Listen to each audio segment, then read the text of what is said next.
إحنا بنعرف إنه من علامات يوم القيامة نطق الحجر والشجر.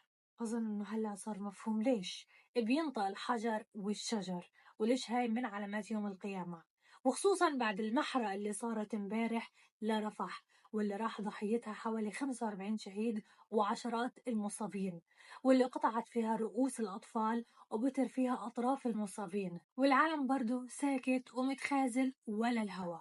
إحنا مش هنا، إحنا مش شايفين. طب نيجي للسؤال، بما إنه ما حدا قادر يحرك ساكن، هل لسه إسرائيل ما شفت غليلها من الرد على غزة باللي صار معها يوم 7 أكتوبر؟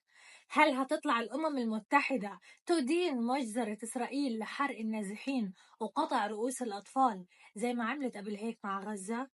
هل هتدي الفلسطينيين كل الحق في الدفاع عن أنفسهم زي ما أدت الحق لإسرائيل لتفعل ما تفعل بمبرر الدفاع عن النفس؟ لإمتى بدنا نضل في هالمجازر وهالإبادات؟